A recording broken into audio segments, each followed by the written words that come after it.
มื้อนี้ก็ฮอดมื้อบุญบ้านเฮาแล้วทุกคน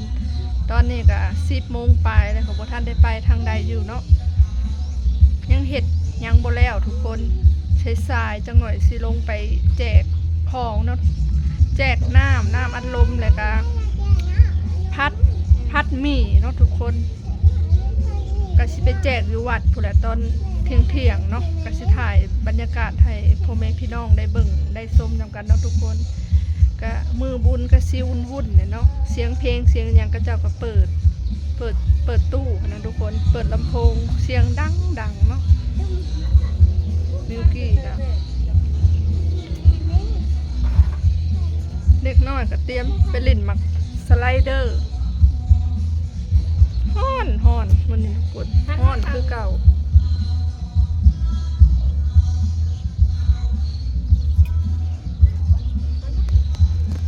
ทุกคนของที่เราจะไปแจกคือพัดหมี่เนาะตอนนี้เราก็พัดแล้วแม่เป็นข่อยว่าท่านได้กินข้าวสำทุกคนตอนนี้คือบ่มีพักหวยนาข้าวมากก็ไปทิมพี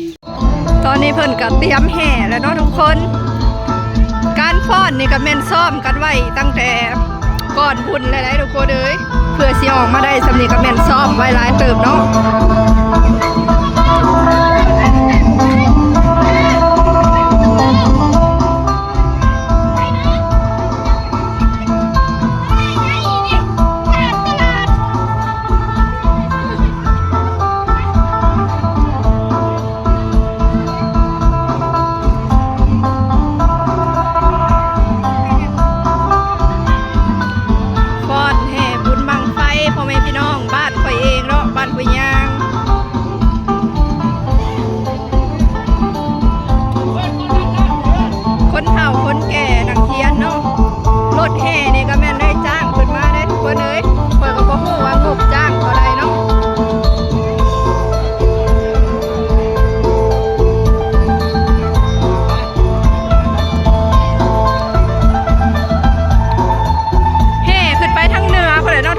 เดี๋ยวคนก็ลายเองเนาะเพราะว่าจุดเริ่มต้นมันก็สิแห่แต่ซ้ำนี่แล้วก็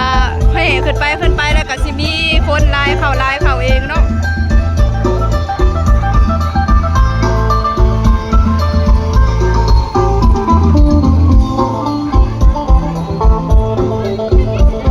เดี๋ยวจังเลยไปหาแจกของอยู่วัดเนาะทุกคนตอนนี้ก็มาแจกของเลยเนาะทุกคนเพิ่นบ่ทันได้แห่อ้อมวัดเนาะเพิ่นบ่ทันได้แห่อ้อมวัดคนก็สิบ่ค่อยหลายปานใดยังสิบ่ค่อยหลายปานใดเนาะก็สิมีอยู่มาย่อมมาแย้มดำคนอากาศร้อนๆแบบนี้ก็กินก็สะใจเลยเนาะทุกคนแต่ว่าพวกที่เขาแห่เขายังบ่ได้แห่เข้ามามันก็เลยยังบ่หลายคนเนาะมีแต่คนนั่งอยู่ในห่มอันนี้ซื่อเบิดนะติพัดหมี่ค่ะเบิดแล้วตอนนี้นั่งท่ายันเป็นแห่เข้ามาวัดเนาะทุกคนแห่เข้ามาวัดแล้วก็แจกกันอีกตอนนี้นะคนนั่งอยู่ในวัดมันมีคนโบราณเนาะเขาเอาไปแล้วก็เบิดแล้วมันเลยเสร็จหมี่ก็ไปมาหมดทันทุกคนเขาเดียวหนึ่งเบิดปลาเลยเนาะคนหุ่มบัดเดียวเบิดปลาเลือดแต่น้ำค่ะคนเข้ามาวัดแต่ก็แจกใหม่รอบ2นี่แต่ผู้สาวทุกคนนี่แต่ผู้สาวมาเบิ่งบอลจูดบางไฟทุกคนเฮ็ดบอลเก่าอะไรเนาะเฮ็ดบอลเก่ามีน้ำมีอย่างพากันลงต้มแน่นอนมื้อนี้นะย่างเข้ามาวัดได้อีกแล้วเนาะทุกคนตัวอย่างพาวสันดอนภาคนครเดินทางลำบากดีเด้อก็ดีแล้วอาจจะสุดท้ายก็ดีอยู่แล้วเนาะยังละวะเขาคือหยุดอยู่ในหันอยู่ในวัดเนาะทุกคนคือสิไว้แถวเขาเดียวนึง3 ห่อ เข้ามาวัดก็บ่ได้มีพิซซ่าแดดอะไรทุกคนเอ้ยฮ้อนเอ้าบุญศีลกินทานก็บ่อยากม่วนปานใดมันแดดมันฮ้อนเนาะ โมโนเพื่อนเนาะสิ่งนี้บริจาคสร้างบริจาคด้วย ว่าสิแจกน้ำก็จักแนวใดกับการแจกน้ำเนาะทุกคนรอบสองกับการแจกน้ำอยากกระดือถึกแจกน้ำอัดลมทุกคนเขาแห่แล้วนะดอกคือยุดใช้ยุดให้ยังสานะพินก็ได้เนาะยังไม่ได้แล้วได้เฮ้ยแห่ฮะถ้าจักยุดรออย่างรอรถ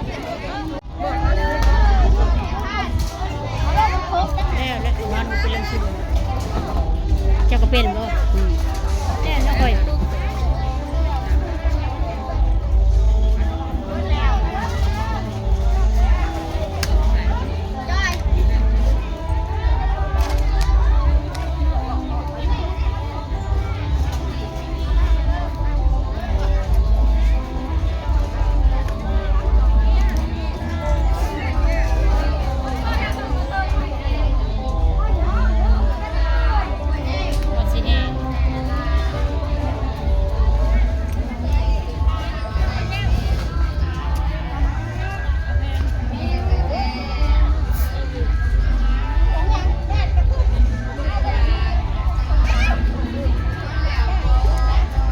บรีมันตกเด้อนะคะใช่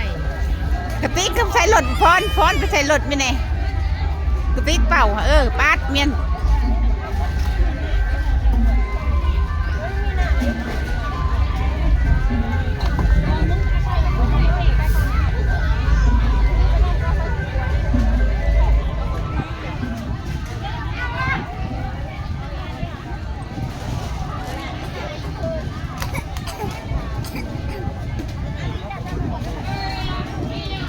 เราได้กี่ข้าวเลย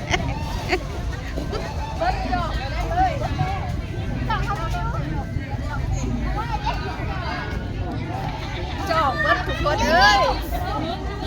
แอบจักแอบได้เนาะทุกคนจอกเบิดทุกคนเอ้ยน้ำก้อนกับน้ำอัดลมยังลายอยู่แต่ว่าจอกเบิดเนาะตอนนี้คนกับมาลุ้มแล้วทุกคนแต่เบิดจอกอ่ะโอ้ยจอกเบิด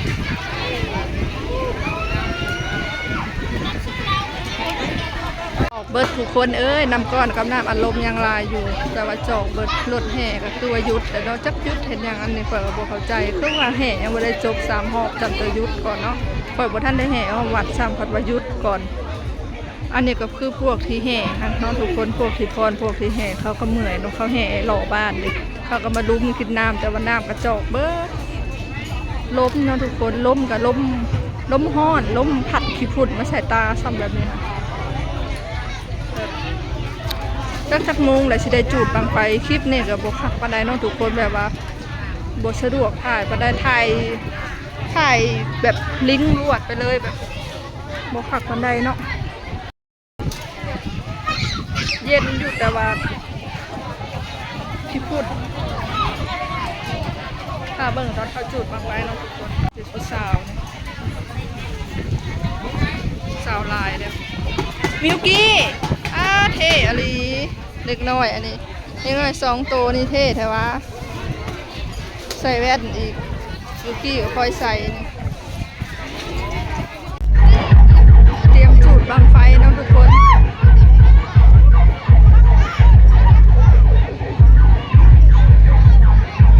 ถ้าเขาไม่ได้เข้าชิจูถ่ายบททันซ้ำทุกคนเลยจวดขึ้นบัดเดียวถ่ายน้ำบททันถ้ากระ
หลาย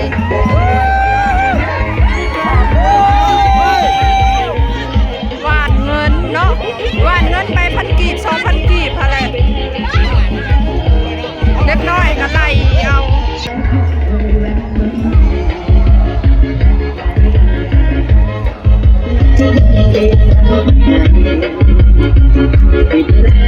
สิขึ้นแล้วทุกคนสิขึ้นแล้วบางไพ่บ่คือเล่นทามกันลงน้องน้ำอะไรอันนี้แหละน้องน้ำติดตกนี่โอ้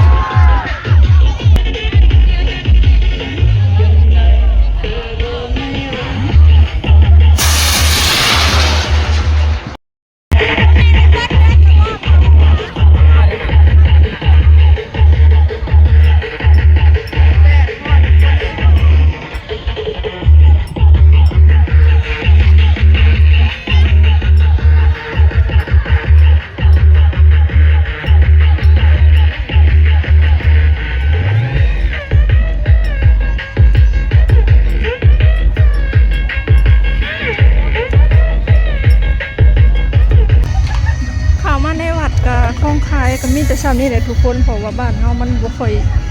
คนขายหลายดอกมันเป็นหมู่บ้านน้อยๆเนาะแต่ก็มันบ่มีลำวงค่ะนะทุกคนเขาก็เลยบ่มาขายอย่างหลายเนาะมีห้านขายลูกชิ้นห้านสัตว์มักกะปุ้งบางข้าวหลามก็มีเซยทุกคนนี่สัตว์มักกะปุ้งแล้วก็ขายลูกชิ้นมีแต่ซ้ำนี่แหละทุกคนมันน้องห้องนะเขาก็บ่มีอย่างไรเนาะเขาก็ได้ขายได้ตอนแรงๆประมาณ9 โมง 10 โมงก็เจ้าก็เมื่อเบิดได้นี่พันว่ามันมีวงดนตรีก็มันขายจนดึกเนาะทุกคนแต่ว่าบ้านเฮามันบ่มีวงดนตรีเขาขายแรงๆสัปดาห์1กับแม่นเมื่อเนาะ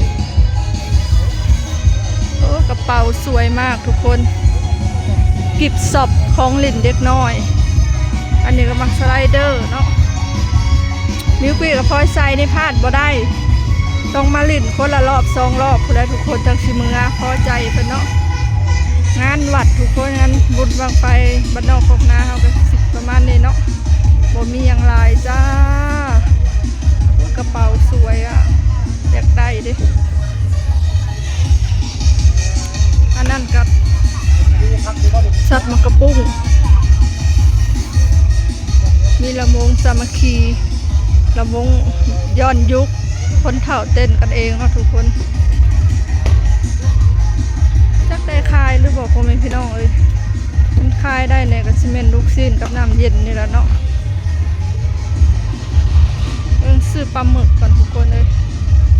ซื้อปลาหมึกไม่อาจจะพันปลาหมึกไม่ซีดซื้อปลาหมึกก่อนเอา3 ไม้แยก